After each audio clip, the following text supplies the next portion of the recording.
সুন্নাতের গুরুত্ব বোঝাতে গিয়ে মুহাম্মদ সাল্লাল্লাহু আলাইহি ওয়াসাল্লাম তিনি বলছেন, আলবানী সহিহার 892 893 নম্বর হাদিসটা দেখবেন।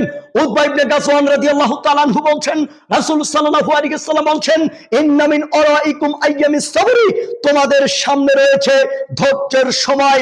শোনো সাহাবীরা, তোমরা যে অবস্থায় আছো, তোমরা যে পদ্ধতিতে আছো, ওই সময়ে যারা তোমাদের এই পদ্ধতিতে এই নিয়মে যারা চলবে, তারা তোমাদের মধ্যকার 50 জন ব্যক্তির সওয়াব তারা পাবে। সাহাবীরা জিজ্ঞাসা করলেন, ইয়া রাসূলুল্লাহ, আমাদের মধ্যকার 50 জন ব্যক্তির সওয়াব পাবে না তাদের মধ্যকার 50 জন ব্যক্তির সওয়াব পাবে? তখন আল্লাহর নবী বললেন, ও সাহাবীরা শোনো, তোমাদের মধ্যকার 50 জন ব্যক্তির সওয়াব তারা পাবে। আমি আপনাকে কি দিয়ে বোঝাই? তার মানে এই হাদিস প্রমাণ করে সুন্নাত পালন করতে গেলে অনেক সমস্যার সম্মুখীন হতে হবে।